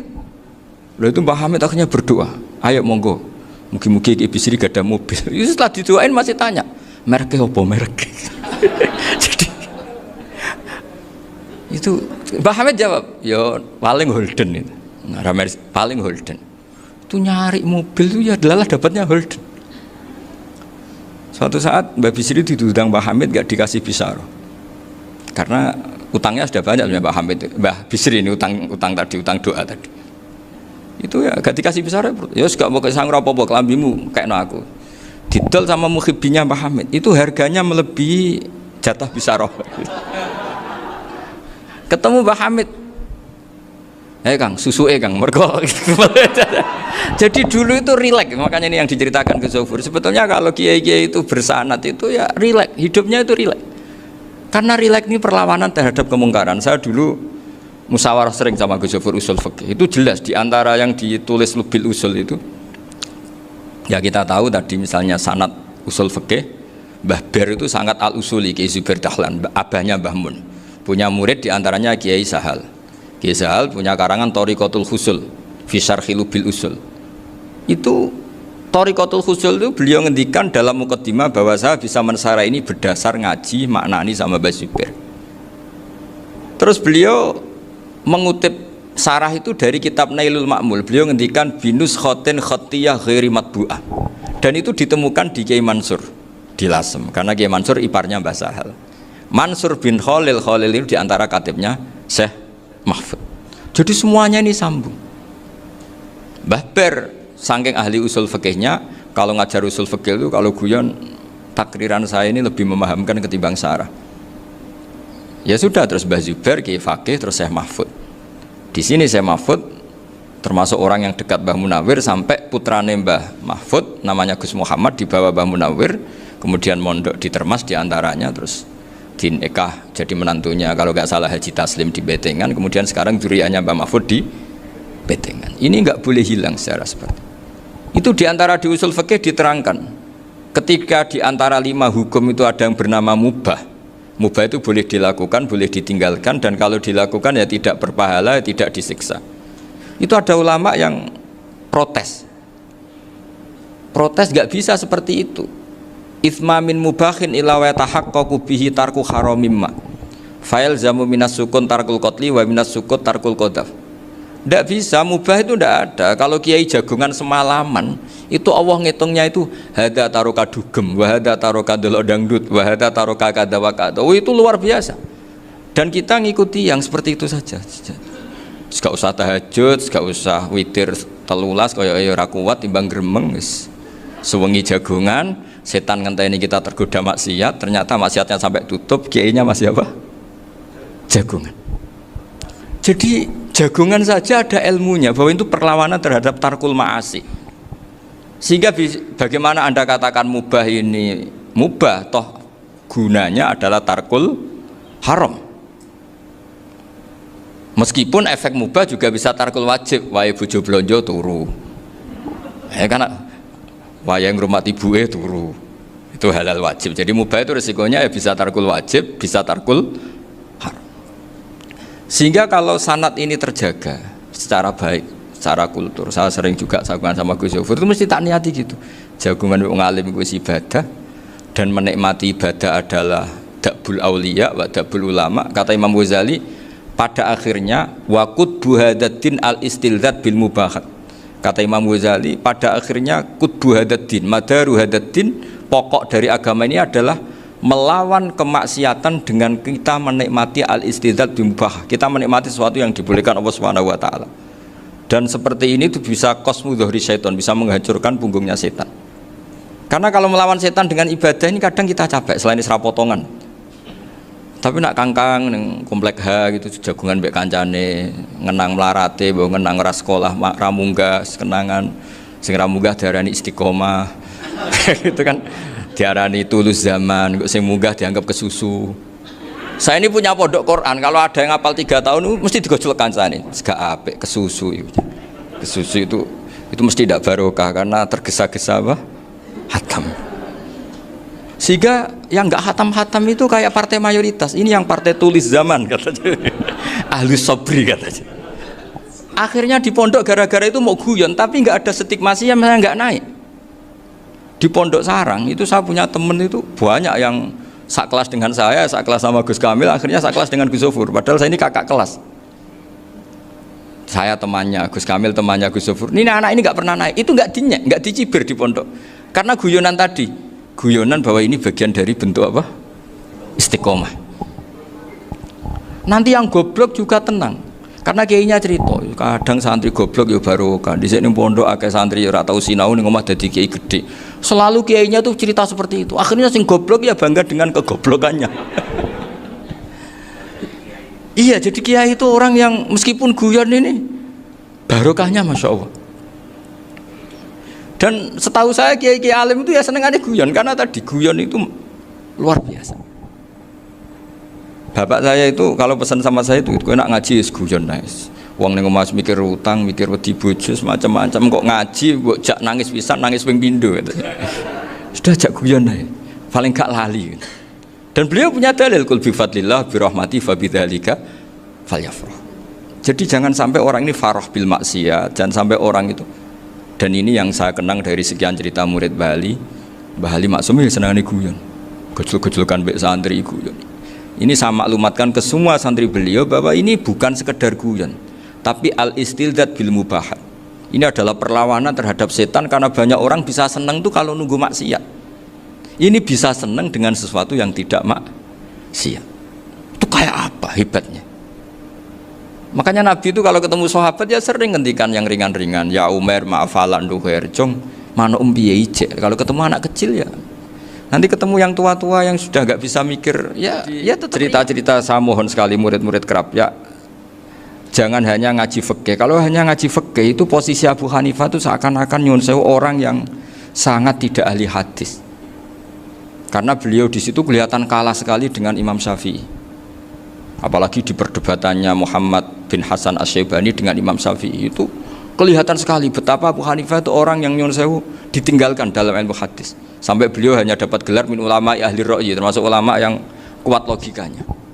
Juga harus baca kitab-kitab seperti ini. Ternyata di balik Imam Syafi'i mukhalif pada beliau di bab-bab fikih, perilakunya sangat hormat. Sampai beliau tuh kalau tawassul ke kuburannya Abu Hanifah. Dan beliau ngendikan an-nasu fil fiqhi iyalun ala Abu Hanifah. Semua orang yang ahli fikih itu masih anak buahnya Abu Hanifah. Saya berkali-kali cerita, mazhab Syafi'i itu alatut tadhir hanya 2, yaitu alma wa turab. Abu Hanifah nambahi wanar.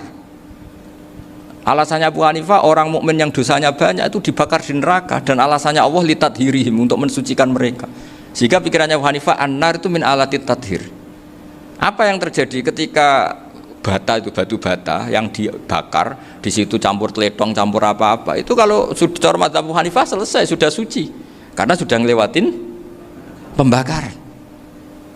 Meskipun kita tidak akan kalau kehilangan air terus wudhu dengan api, bisa bunyak semua itu. Tapi apapun itu menjadi solusi. Sehingga saya punya kitab namanya Ikhtilafu Malik, Ikhtilafu Malik wa Abu Hanifah atau Ikhtilafu Syafi'i ma Abu Hanifah. Itu kelihatan sekali kalau Abu Hanifah itu menurut saya posisinya kalah. Karena yang ngarang orang-orang Syafi'i. Tapi kalau melihat kitab-kitab kewalian, misalnya di kitab Mizan Kubro ini juga sering disebut kisah itu Mbak Ali Maksum tentang Imam Sa'roni. Berkali-kali beliau mengutip Mizan Kubro. Itu Abu Hanifah adalah orang yang sangat mukasyafah. Artinya ketika Nabi cerita air wudhu itu menjatuhkan dosa, tidak ada air wudhu yang jatuh ke kamu kecuali saat itu juga dosa kamu jatuh. Itu beliau datang ke Madharota Kufah. Kemudian beliau bilang sama si orang tua tadi, tub anizina. Orangnya terus bilang atubu minazina. Ada lagi pemuda datang dibilangin tub an ukuki walideka, terus bilang tub tu an ukuki walidaya. Sampai yang terakhir ada tub an simai alatilahwi atau an samai alatilahwi, terus tub tu an samai. Ketika orang itu ditanya, kenapa engkau begitu tahu dosanya apa? Saya tahu air wudhu ini menjatuhkan apa. Jadi kira-kira kalau zina mungkin ya batang babi lah. Kalau hanya sekedar melihat bak-bak mungkin ya curut atau tikus lah kira-kira gitu. Nak dulu sediluk ya mungkin ya tikus cilik gitu. Nak dulu suwi ya tikus werok itu atau apalah. Pokoknya beliau itu tahu. Tapi anehnya Abu Hanifah apa? Setelah itu dia nangis minta mukasafahnya ditutup. Ya Allah, saya ini mukasafah kok malah menjadi tahu sawatil mukmin. Padahal aturan syariat jenengan man satara musliman satarahu, bahwa enggak baik melihat jeleknya orang mukmin. Minta ditutup. Makanya saya ini bangga ada mukasafah. Makom yang kita sampai sekarang itu makom setelah Abu Hanifah mukasafah. Jadi Abu Hanifah repot-repot mukasafah, minta makomnya ditutup tidak menjadi mukasafah. Dan alhamdulillah kita sudah tidak mukasafah sebelum minta ditutup. Jadi kita ini keren. Keren karena aturannya itu man satara musliman satara huwa, yang tidak tahu aibnya orang muslim maka Allah akan nutupi aibnya di akhirat. Dan kita alhamdulillah barokahnya tidak mukasafah, tidak ngerti aibnya orang mukmin. Jadi kita harus pakai patokan ilmu. Saya ulang lagi, kita harus pakai patokan. Makanya saya tahu betul ketika Kiai Hamid Pasuruan, beliau dulu ngaji Jamul Jame, ngaji Juman, Bali Maksum di sana sama Gus Habib, sama Gus Muhammad bin Mahfud, termasuk mbah saya kandung dulu Kiai Sidik, mbah saya yang dari itu juga ngaji di Termas. Bapak saya dulu Kiai Nur Salim ngaji di Buyut Baiti. Dulu itu kawin juga sederhana, kayak cerita Gus Zofur. Jadi bapak saya kandung itu Kiai Nur Salim itu ngaji di Mbah Baiti. Mbah Baiti itu adik kandungnya buyutnya saya dari ibu.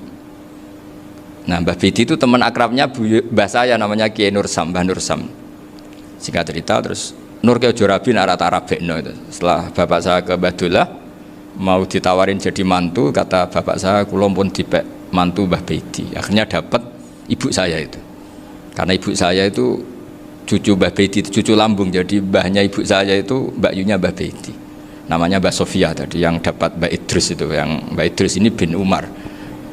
Ya Mbak Umar yang mbahnya Mbak Hamid, Hamid bin Abdul bin Umar. Kalau bahasa itu Fatimah binti Idris bin Umar. Dulu kecilnya Mbak Idris namanya Abdul Khalik. Kalau kecilnya Mbak Hamid namanya Abdul Mukti. Kalau kecilnya Mbah Maksum namanya Muhammadun kalau nggak salah. Dulu itu namanya dua-dua karena diganti ketika musim apa? Haji. Jadi ini terjaga. Sehingga tidak ada ceritanya kiai-kiai yang jagongan kemudian santrinya itu yang agak-agak khawarit lah. Kiai kok sungi-sungi jagongan, gak tahajud, gak duha, itu tidak ada seperti. Karena ini dianggap fi'lul mubahat untuk melawan mungkarat. Jadi sehingga di kitab Ihya diterangkan, kamu jangan ngira orang-orang soleh ketika jagungan itu min ahlil bitolah wa takasul, itu orang-orang yang pemalas, itu enggak. Tapi mereka bisa mengasyiki Allah, bahwa dalam jagungan ketemu teman ya asik, gejul-gejulkan sama Pak Maftuh ya asik. Dan keasikan ini bentuk perlawanan terhadap keasikan harus dengan maksiat. Itu kayak apa kalau kita ngaji sampai seperti itu? Termasuk tadi yang diceritakan Pak Maftuh kitab Hunyah. Semoga beliau cerita juga pernah belajar. Saya pernah belajar kitab Hunyah khatam. Itu diantara yang diceritakan Syabdul Qadir Al-Jilani tadi, kata beliau Al-Jilani dipakai Jim Al-Jilani.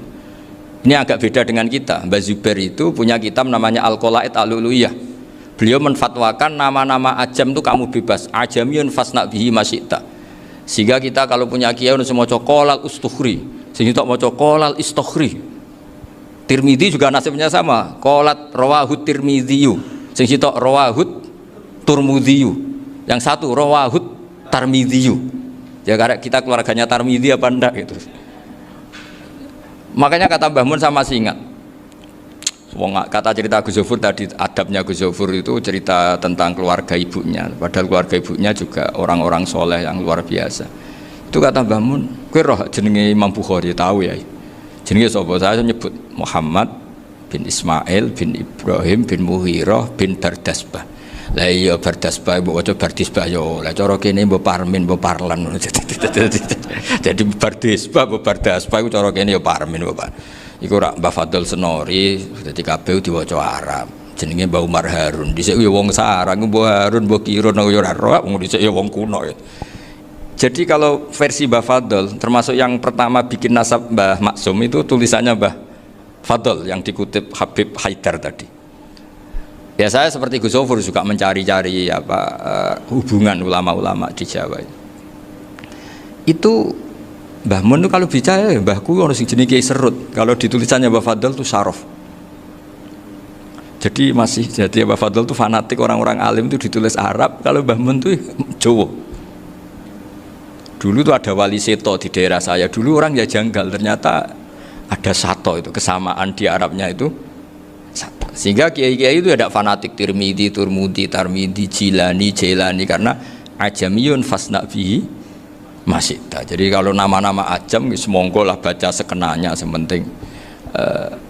Cuma mungkin tahqiqnya benar Pak Maftuh tadi, memang di Mu'jamul Buldan itu Al-Jilani bikasri jim, ya sudah kita baca Al-Jilani. Sebab itu kayak Pondok Pelosok Lirboyo itu menurut saya bagus. Orang itu maknani betul sama gurunya. Kalau sarang enggak. Kalau Pondok Lirboyo, pondok yang tadi ternyata keluarga Mbah Munawir sini pernah bisanan, yaitu Mbah Zaini pernah nikah sama Nyai Komariah ya kalau nggak salah, punya putra Gus Habib ya, Pak Toha dan sebagainya. Itu betapa hubungan pondok Quran sama pondok kitab dulu itu nggak pernah terputus. Bapak saya selapal Quran itu dulu ngaji Mbah Zubair.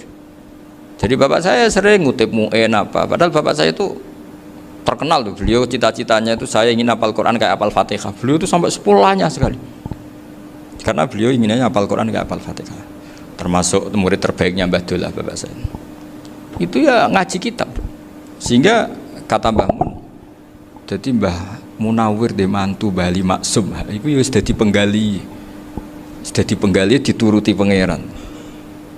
Lahirlah seorang Bali Maksum yang membawa. Jadi dulu itu ya Gus Muhammad yang ngaji di Termas, nanti Mbak Arwani sebelum ngaji di sini ngaji di Tebu Ireng. Sehingga Mbak Arwani bisa ngarang kitab. Beliau ngarang kitab tentang Sab'ah. Faidul Barokat namanya. Ya nulisnya ya fasih ya. Saya punya tulisan tangannya Mbak Arwani itu banyak. Saya juga punya tulisan tangannya Mbak Hasyim Asy'ari ketika nyurati buyut saya yang di Damaran itu pakai bahasa Arab. Jadi dulu itu Mbah Ali Maksum juga sama. Surat-suratannya dulu sama tokoh-tokoh Muhammadiyah ya bahasa Arab. Nah ini harus kita dengar dari abna, dari bahwa Mbah Maksum kemarin yang diceritakan Gus Zofur di Khol Mbah Maksum, kue kudu belo NU, kudu tetap NU, tapi bukan dengan cara membenci Muhammadiyah. Tadi Pak Maftuh menguatkan sanad itu dari Pak Atabik bahwa Muhammadiyah termasuk ahli sunnah wal jamaah, karena sama-sama tidak sabus sahabat, sama-sama ikromus sahabat dan sama-sama bermadhab. Nah soal akhirnya ada beberapa yang usrapati seneng ngaji, ini yang agak ribet. Tapi kamu tidak usah ngeritik Muhammadiyah agak seneng ngaji, kayaknya juga sama, kita nggak seneng ngaji juga banyak itu. Jadi kalau ngeritiknya masalah itu kan kita ya agak-agak sama. Ya jadi ternyata di sini, terus ini yang terakhir supaya nggak lama-lama, Bali juga punya sisi keras sekali. Jadi dalam hal-hal yang khas ini di halaman 87 itu keras sekali. Beliau ngendikan wahal bi jununun hatta usdira amri lil mu'minin alla yazuru rasulahum. Jadi ketika saya tadi sudah bilang bahwa beliau sering muji Ibnu Taimiyah dalam banyak hal, tapi dalam banyak hal juga beliau mengkritik Ibnu Taimiyah ketika menafsirkan la tusaddur rihal illa ila salasati masajid. Kemudian Ibnu Taimiyah tidak mentasrekkan, tidak mensunatkan ziarah kubur Rasulullah SAW. Beliau mengkritik Dan cara mengkritik adalah ngendikan ulaikal ladzina yuriduna ayyahulu bainahu sallallahu alaihi wasallam wa baina ummatihi fi nakhiyatin. Itu adalah orang-orang yang ingin membuat batas antara Nabi dan umatnya. Saya termasuk terinspirasi makalah Bali ini adalah bagaimana Anda mengkafirkan orang Islam berdasar qala Rasulullah sallallahu alaihi wasallam. Wan nabiyyu asyaddun nasi syafaqatan li ummati. Wan nabiyyu akhrasun nas, orang yang paling serius supaya umatnya ini selamat. Kemudian Anda dengan hadisnya Nabi mentafrik bainahu wa baina ummati berdasar dawuh Kanjeng Nabi. Itu cek mentalani. Makanya saya itu enggak pernah keras di bab ini. Misalnya nyuruh saya ada santri sarang yang nakal. Itu saya tidak berani komentar karena saya tahu Mbah Mun itu sangat mencintai santrinya meskipun yang nakal. Saya melihat sendiri bukan jari ada santri yang cara pelaturan pondok itu diboyong karena nakal. Itu Mbah Mun ngendikan begini. Ya cung yo ke diboyong itu cara aturan pondok. Nah aturannya pangeran agar kowe tobat dadi wong apik ya dadi wong saleh. Ya kowe kudu tetep sering rene, kowe tetep santriku dunya akhirat. Soal pondok ya ben ana aturan, ben pancen kowe nakal nemen ya diboyong, tapi kowe tetep wong apik. Jadi karena kita tidak mungkin mentafrik bainahu wa baina talamidhi. Kita tidak mungkin mentafrik baina nabi wa baina ummati karena nabi adalah apa? Asyaddun nasi syafaqatan li ummati. Sampai saking sayangnya nabi itu ngendikan syafaati li ahlil kabair min ummati. Lu koyo opo baiknya Nabi? Ora melok nakal, ora melok maksiat, tapi melok nanggung swargane. Iku waktu gali sampean wis kowe utang gak apa-apa, bangkrut gak apa-apa, sing nyaur bapak. Gua sampean ngono top tenan. Anake yo ngawur tenan maksudnya itu, tapi top tenan. Lah Nabi ku umate sing dosa iku umate, Nabi sing nyuwun sewu, cara Jawane sing kangelan nyafaati. Karena Nabi gak boleh dipisahkan dengan umatnya. Makanya kata Bali Maksum, ulaikal ladzina yuriduna ayyahulu bainan nabi wa baina ummati. Itu mereka adalah orang yang ingin memisahkan Nabi dengan umatnya. Nah, masa kita ngafirkan umatnya Nabi berdasar dawuh Nabi? Itu kan sama, saya benci santri Anwar berdasar dawuh Mbah Mun, padahal orang tahu semua begitu sayangnya Mbah Mun terhadap santrinya. Sama juga kamu benci santrinya Bali Maksum berdasar dawuh Bali, padahal beliau sangat mencintai santrinya. Nah kultur-kultur seperti ini tidak boleh hilang. Kita punya sanad, punya guru, punya keluarga yang sama. Jadi mbah-mbah saya itu orang Tuban, dekat sama posisi Ibrahim Asmoro Konti tadi yang diceritakan. Jadi di kampung saya, kampungnya bapak saya itu ada makomnya Siti Syariah, itu mbak kandungnya Sunan Bonang. Dan bapak dulu sering ngajarin ziarah saya ke Mbak Asari. Mbak Asari itu bin Jumadil Kubro, berarti Mbak Asari itu saudaranya Mbak Ibrahim Asmoro Konti, gurunya Sunan Bonang. Jadi Sunan Bonang ke Tuban tuh karena disuruh ngaji sama Mbak Asari, Mudin Asari itu yang di Bejagung itu. Jadi ini semua sanatnya itu jelas, aturannya jelas. Kan Sunan Bonang bin Ampel bin Ibrahim Asmoro Konti bin Jumadil Kubro. Lah yang Mbak Asari ini adiknya Ibrahim Asmoro Konti, makomnya di Bejagung di Tuban. Dulu Sunan Bonang sebelum ngaji kemana-mana ngaji di Bejagung itu di Mbak Asari itu. Terus kemudian Sunan Bonang hidup di Lasem, di Pasujudan di Lasem. Makanya Lasem banyak orang alim karena ya dulu Sunan Bonang itu di antara aktivitasnya itu di Pasujudan di Lasem itu. Wafatnya kila di Bonang, kemudian mau dibawa orang Madura ke Madura, terus diambil Mbak Asari, pernah mbahnya karena Muammar Mbak Asari, terus dimakamkan di Bonang. Jadi cara berpikir Mbah Ali ini menginspirasi saya. Kita tidak boleh mengkafirkan umatnya Nabi berdasar dawuh Nabi. Karena apa? Itu yang tidak diinginkan Nabi. Nabi itu inginnya yang di luar itu masuk, bukan yang sudah di dalam dikeluarkan. Itu kata beliau, ulaikal ladzina yuriduna ayyahulu bainan nabiyyi wa baina ummati. Orang-orang yang tidak mentasrek ziarah pada Nabi adalah orang-orang yang ingin memisahkan Nabi dengan. Dan begitu kias berikutnya, orang-orang yang sidik-sidik muni ini kafir, ini sudah enggak benar, inilah yurja khairuhu, itu orang-orang yang memisahkan. Dan lucunya berdasar dawuh Nabi. Makanya semua kalau sampai ngaji Mizan Kubro, ini kitab yang sering dikutip Bali Maksum, ketika Nabi ngintikan laisa minna man ghasyana, laisa minna man latamal hudud wa syaqqal juyub bada'a bid'awal jahiliyah, laisa minna min tilkal khoslah. Semua ulama mentafsiri laisa minna fi tilkal khoslah, bahwa dalam hal itu Islam tidak bertanggung jawab. Masa menipu berdasar dibolehkan Islam, kan tidak mungkin.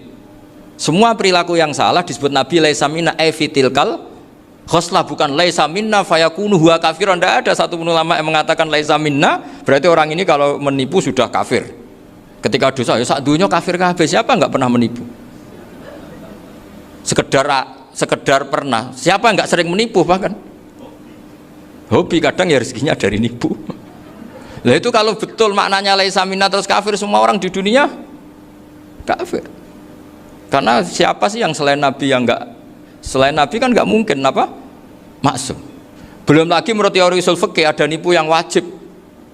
Ya kan, misalnya kita orang baik ketemu orang dolim yang memburu perempuan mau diperkosa terus bersembunyi, yang kita tahu, kita wajib nipu apa wajib jujur? Ketika orang dolim tanya, perempuan tadi kemana? Wajib nipu apa wajib jujur? Wajib nipu, karena kalau kita jujur berarti memberi peluang orang dolim menemukan buruannya. Jadi betapa alimnya. Dan ketika kitab Mizan Sa'roni dipakai Bali, dipakai Mbah Mun, saya pernah ngaji Mbah Mun, terus kita tahu maknanya laisa minna fi tilkal khoslah. Sehingga kita tidak mengatakan laisa minna dengan terjemahan letterlek tidak termasuk umatku. Kita tidak akan menambahi fakta frek fayakunu kafiran, tidak akan selamanya. Karena maknanya laisa minna fi tilkal khoslah. Kenapa kita selalu begitu? Karena nggak mungkin kita memisahkan umatnya Nabi dengan Kanjeng Nabi berdasar dawuh Kanjeng Nabi. Alhamdulillahirabbil alamin. Begitu tadi telah kita simak bersama-sama ceramah pengajian dari guru kita Gus Bah atau Kiai Haji Bahuddin Nur Salim di channel Bolo Ngaji. Kita ngaji ya Bolo, mengaji lewat online. Semoga kita semuanya mendapatkan manfaat dari ceramah tadi ya. Kita dengarkan, kita simak apa nasihat-nasihat yang diajarkan dari guru kita Gus Bah atau Kiai Haji Bahuddin Nur Salim. Dan sesekali kita bisa tersenyum, soalnya dalam ceramahnya ada potongan-potongan yang lucu yang pantas untuk kita tersenyum bahagia atau tertawa juga boleh begitu. Oke, terima kasih yang sudah subscribe dan yang belum mohon bantuannya untuk menekan tombol subscribe-nya supaya channel ini bisa berkembang, sehingga kedepannya saya lebih giat untuk membuat video-video yang terbaru supaya kita bisa selalu mengikuti ceramah-ceramah Gus Bah yang lain begitu.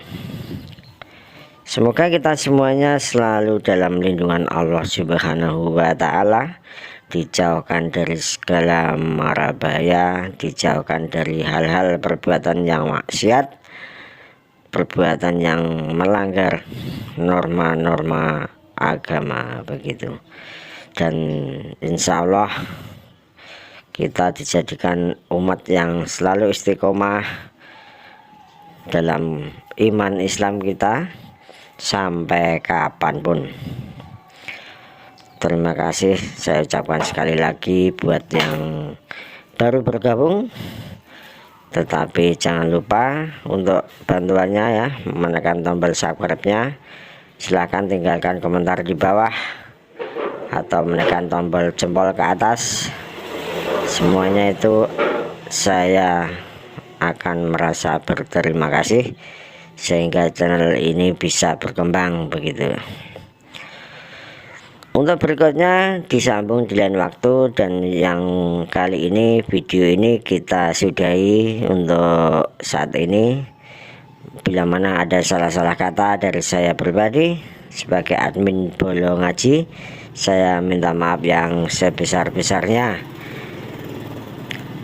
Bisa disambung di lain waktu dengan tema yang berbeda, dan silakan saja bila mana teman-teman masih punya waktu untuk menyimaknya, silahkan selalu hadir di channel Bolo Ngaji.